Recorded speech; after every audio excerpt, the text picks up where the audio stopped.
Graça e paz, estamos de volta, família. Como que vocês estão? Eu estou bem e espero que todos vocês estejam. Aqui estou eu, mais um dia, pela misericórdia do nosso Senhor Jesus Cristo. Que Deus nos abençoe esse dia chamado hoje.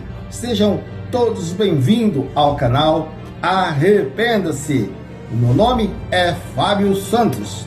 Bem, vamos ao assunto após a vinheta. Solta a vinheta aí, produção.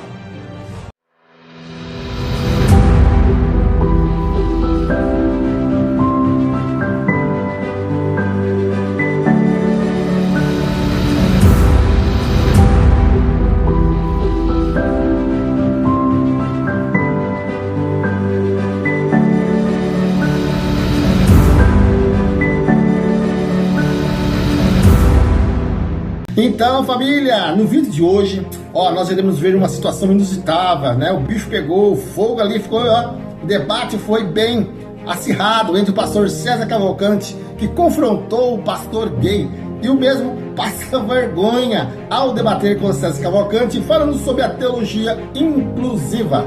Marcos Gleiton, teólogo que diz ser pastor, ele lidera, né, uma igreja inclusiva com o seu marido.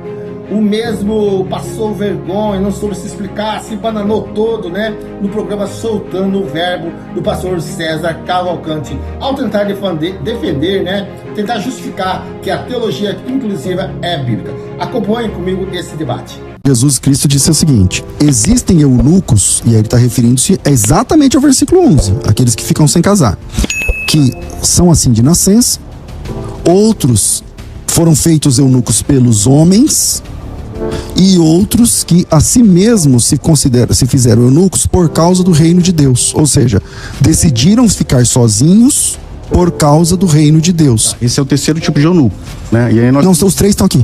Então, terceiro tipo de eunuco, nós temos três tipos de eunuco aí. O primeiro, nasceu, os eunucos de nascimento, do sol, né? No hebraico, nós temos os eunucos do sol, né? Pastor, o texto do Novo Testamento é grego, não é hebraico. No hebraico nós temos dois tipos de eunucos: os eunucos do sol, o Sarizamã, e os... Mas a gente está lendo um texto do Novo Testamento agora, pastor, grego. E os eunucos feitos pelos homens, o Sarizadã. Isso no hebraico. No grego, Jesus introduz mais uma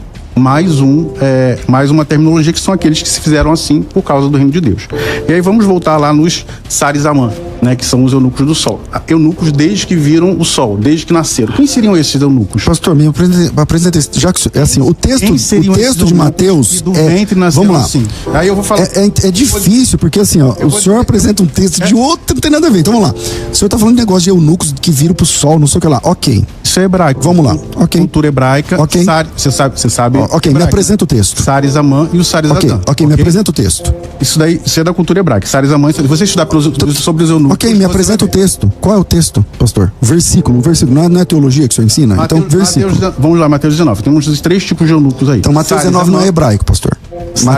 Mateus 19 é grego. Sim. O texto é grego. Mas Jesus está fazendo referência aos dois tipos de eunucos do Antigo Testamento. Ok, de qual texto do Antigo Testamento? Me dá o texto. E aí assim, me dá o texto, aí você quer que eu vá lá no texto? Você tá com o computador, é fácil jogar no laptop. Não, mas eu te dou o computador sem problema nenhum, tá aqui. Meu computador poder fazer isso aí. Tá aí, pode usar. Então vamos em Mateus 19. Eu só tô com a Bíblia aberta aí no computador. Não, eu vou citar aqui, fica mais fácil. Mateus 19, o eunucos que nasceu assim, tá? Vamos lá. Isso aqui é neurociências, tá? A homoafetividade não é comportamental. Aí vamos ver o que a neurociências diz, né? A preferência sexual é determinada biologicamente, ainda no útero, o que faz da homossexualidade uma variação, já que a maioria das pessoas da população é heterossexual. Ou seja, os eunucos que são assim desde que viram o sol, nasceram já assim, os de nascimento, por que não seriam os homoafetivos que também têm esse mesmo entendimento aqui? Vamos lá, os eunucos castrados, feitos pelos homens, o Sarizadã, que é o outro tipo de eunuco. Sarizadã feito pelos homens. Os transexuais, inclusive, podem caber muito bem, se encaixar aqui. Não estou falando que é exatamente a mesma coisa, mas o que Jesus estava lá fazendo referência? Que haveriam, num determinado momento, um espaço onde eles poderiam ser incluídos. Ou seja, nesse texto de Mateus 19, Jesus está abrindo um leque para que a comunidade LGBTQIA+, pudesse ser aceita dentro do contexto da igreja cristã. Tá bom, agora e aí eu entendi esse argumento, pastor. E aí eu quero falar o seguinte, né? Assim, a Bíblia não tem nada, absolutamente nada, que condene a homossexualidade. Ok, não tem agora... um texto que não tenha sido manipulado ou com uma teologia deturpada para que fizesse com que as pessoas acreditassem que os homossexuais fossem condenados. Ok, agora, pastor... Amor e fidelidade. Ok, agora vamos para a Bíblia. E não neurociência, não sei o que lá. Mateus 19 na Bíblia. Em Mateus... Então, mas Mateus 19, o senhor cita o texto, que é grego, e se vale de uma palavra hebraica, que o senhor está dizendo que é essa palavra, que tem a ver com eunuco, não sei o que lá, que nunca viu o sol. Quando você estudar essas passagens no hebraico... Mas as passagens que o senhor não me dá? As passagens que o senhor não me fala? Depois faz o meu curso, entra lá, é Marcos Ladistone no YouTube, tá lá Teologia Inclusiva. Então se o senhor é o professor, por que o senhor não fala o texto? Esse tema, eu de cabeça agora não vou poder falar. Tá bom, então se o senhor não sabe de cabeça, não dá para falar. Entendeu? Então vamos lá. O texto de Mateus capítulo 19 diz assim, ó, palavras de Jesus: há eunucos de nascença. E a palavra eunuco aqui é grega, eunuchos, que tem a ver com a pessoa que tem fica eunucos, sem marido, sem esposa, no caso aqui sem esposa e tudo mais. Outros foram feitos assim pelos homens, os castrados. Como é que uma pessoa se torna homossexual por causa dos homens? Explica pra mim. Se essa palavra aqui significa homossexual... Eu não tô falando que essa palavra significa... Homoafetivo. O senhor disse que é homoafetivo. O senhor vai voltar atrás? Eu estou dizendo que esse texto, ele insere no contexto bíblico uma visão de que os homoafetivos podem ser aceitos. Por quê? Tá, mas se é eunuco, se o senhor deve ter vendendo em cima da palavra eunucos, como é que um homoafetivo se torna um homoafetivo feito pelos homens? Explica pra mim. Ponto 1, são 3 tipos, né? Então vamos lá, os eunucos do sol, os eunucos de nascimento. Que o senhor não está mostrando o texto lá, tá tudo bem, ok. Eunucos de nascimento, tá? Eunucos de nascimento, os homoafetivos. Tá. Por quê? Porque eles já nasceram assim do útero, tá? Cujo texto o senhor não apresenta, que tem que fazer seu curso, eu entendi. Agora o segundo tipo. Que o senhor deveria fazer, porque aí o senhor vai poder ter uma visão mais... Isso, exatamente. Quem que fizer seu curso, eu mostro esse texto que o senhor não consegue lembrar. O segundo tipo... E aí o segundo tipo... Foram feitos pelos homens. Pelos homens, eram os castrados. Esses não são mais homossexuais? Vamos lá na história dos castrados. Os castrados eram objeto sexual, objeto de desejo de muitos homens naquele tempo. Inclusive, como hoje, muitos transexuais, né, são objeto de desejo por outros homens, e isso acontece. Não que eu esteja validando o sexo promíscuo, como acontecia naquela época.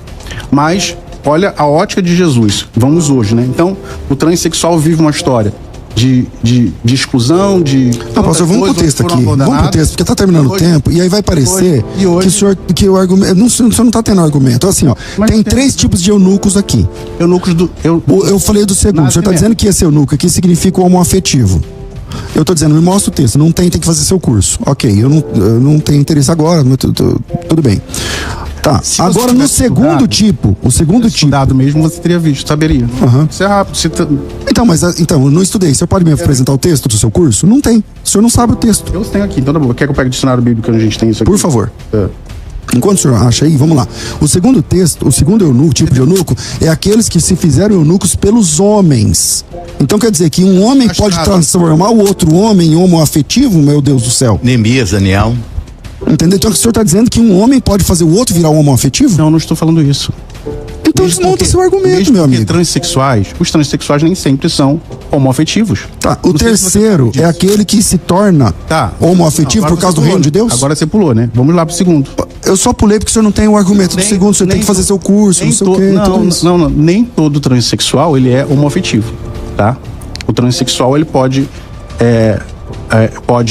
ser, inclusive, ter feito, né, a cirurgia de redesignação e não ser homoafetivo, tá? Isso é uma coisa, outra coisa, tá? Eu nem tô falando de negócio de trans, isso que o senhor tá citando aqui no meio. Eu tô citando os transexuais. O senhor tá dizendo que os eunucos aqui são transexuais, é isso? Os eunucos castrados, eles podem ser tidos como os transexuais, tá?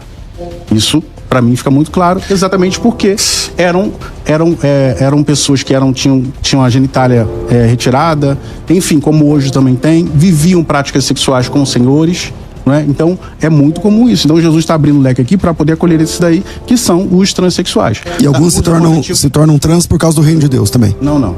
Que é o terceiro. Você tá misturando tudo.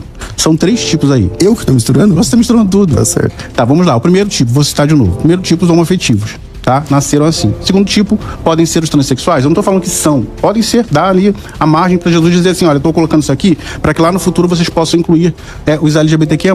O terceiro tipo são os eunucos que fizeram assim pelo reino de Deus. Pelo reino de Deus, são, como Paulo foi, não é? Não tô dizendo que eles são homoafetivos, né? Mas como Paulo foi, como outras pessoas vivem pela fé e não querem ter o casamento. Bom, tudo isso somente na literatura e no curso do pastor, não, e na literatura homoafetiva, e na literatura da teologia inclusiva, a Bíblia Oxford que vai fala, tratar. Não fala. A Bíblia Oxford não fala isso aqui em Mateus 19. A Bíblia Oxford, se você pegar aí, tem a Oxford Bible aí? Tem. Então, se você falar no texto de 1 Coríntios 6:9... Não, peraí, pastor, nós estamos discutindo Mateus ou 1 Coríntios? Porque em Mateus não fala. Tá. Se você pegar 1 Coríntios 6:9 lá na Bíblia... Ok, pastor, mas nós estamos em Mateus, certo? Vai dizer nós estamos em Mateus até agora, certo? Mas aí eu cito o argumento, você quer pular para outro. E aí na Bíblia... Eu que tô pulando para outro? Nós estamos trabalhando em Mateus, o senhor quer que vai para Coríntios, e eu tô sendo acusado de pular para outro? Você tá falando que É isso mesmo? Você tá falando que os textos que eu estou citando não são apenas na minha cabeça? Não, pelo contrário, nós estávamos discutindo Mateus 19, o senhor disse que na Bíblia Oxford diz não sei o quê. Eu falei, olha, a Bíblia Oxford não diz isso. Eu falei o quê? Quer que eu abra aqui? O senhor disse assim, abre em Coríntios. Não, peraí, em Coríntios é outro assunto. Vamos lá, o que eu estou falando é que não é uma coisa só da minha cabeça. Existem teólogos de Jerusalém... Da teologia inclusiva, claro. Teólogos da CNBB, por exemplo, a CNBB, a nova, acabou de postar lá que sodomita não se refere a homossexuais no seu glossário. Se você abrir a Bíblia aí, no glossário da CNBB, bom, você vai ver que ela diz... A gente pode discutir o texto sodomia, mas não é o momento agora, tá certo, pastor? A gente está trabalhando Mateus 19. Em Mateus capítulo 19, Mateus 19 o senhor está pulando do texto e ainda acusa a mim de fazer o que o senhor está fazendo. Quer dizer, então... Fica, fala para não haver união. É para não haver união. Exatamente. Então fica claro, quem quiser entender tem que fazer o curso do pastor e tal, tudo mais, é isso aí. Assim, a Bíblia Oxford, ela cita vários textos que usam contra os homossexuais. Ela afirma que sodomita foi erroneamente colocado lá. A CNBB, em sua última Bíblia, colocou lá que sodomita não se refere a homossexuais, que foi uma má interpretação. A Bíblia de Jerusalém, ela fez um reparo lá em 1 Coríntios 6:9, como eu mostrei. Teólogos do mundo inteiro, John Bosnan, uma sumidade, ele fez um livro recente e colocou vários tipos, recente não, já tem um tempo já, e que até a Idade Média haviam relacionamentos e bênçãos para casais homossexuais no seu livro. O que eu falo do curso é porque a pessoa vai poder entender melhor, não num debate, então, né? Assim, só quero deixar claro a todos os ouvintes, incluindo os homoafetivos ouvindo a gente, que a teologia bíblica é a do texto bíblico e não a do que as pessoas falam do texto bíblico. Toda vez que ele apresentou uma palavra, vamos para o texto original e vamos para as ocorrências daquela mesma palavra, ocorrências dentro do mesmo texto. Essa é a teologia bíblica. Então, se você quer conhecer... O que são os eunucos, então? Eu apresentei... O que são os eunucos? Eu não falei agora há pouco, não, pastor? Você não falou. Então vamos voltar no texto. Não fala o que são os eunucos, então. Vamos embora voltar no texto. O texto diz que quando Jesus diz... São os eunucos? Eu vou explicar sem problema nenhum. Sem problema nenhum. Jesus Cristo diz, os apóstolos disseram, então não convém casar. Não. O homem não tem mulher. Jesus disse assim, aqueles que podem receber essa palavra, recebam. Quem não pode, não recebe. Então, na sequência, Jesus disse, eunucos, os solteiros, que são assim de nascença, não tem aptidão sexual. Isso. Seria até assexuado. É aquele que é sozinho. O eunuco nesse texto aqui é o sozinho. Aqueles que foram feitos pelos homens, que foram castrados, porque foram castrados. E há outros que foram feitos pelo reino de Deus. Essa é a interpretação bíblica. O senhor está dizendo que o eunuco é o homoafetivo. E tem 3 homoafetivos. Aquele que nasce quando vê a luz do sol já é homoafetivo. Segundo, aquele que foi feito trans. Olha o que o senhor chegou a dizer. Transexual por causa dos homens. E em terceiro lugar, aquele que virou homoafetivo por causa do reino de Deus. Isso é uma blasfêmia. Tá, então, mas o que são então os eunucos? Você não consegue assexuados. Tá certo, é o que eu acabei de dizer. Quem está ouvindo o programa entendeu o que eu disse. Talvez o senhor não vai entender e tá tudo bem. Então por que os eunucos tinham vida sexual ativa? Tá tudo bem, pastor. Tá tudo os bem. eunucos tinham vida sexual ativa, pastor. Isso está claro. Os eunucos castrados tinham vida sexual ativa. Isso está claro. Ele não usa a Bíblia. Ele não usa a Bíblia. Agora a Bíblia precisa ser interpretada. Me mostra um texto de um eunuco tendo relação sexual. A Bíblia precisa ser interpretada à luz da cultura da época. Tá certo. Então, se usa a cultura, a gente fica com a Bíblia. Bem, família, é isso. Muito obrigado para você que ficou comigo até aqui. Que Deus vos abençoe ricamente. Obrigado pela sua fidelidade. Aproveitando, já deixe seu like, comente, fala sobre o debate, o que você achou. Você concorda, não concorda? Qual está o certo? Né? Dê a sua opinião, é muito importante. E se inscreva no canal, caso você não é inscrito, caiu aqui de paraquedas, que Deus vos abençoe, seja bem-vindo, tá bom? Ative o sininho de notificações, observam todos e compartilhe para mais pessoas, para ela também ser alcançada e também participar desses conteúdos. Que Deus abençoe a cada um de vocês. Fico por aqui, até o próximo encontro, se assim Deus me permitir. Tchau, tchau.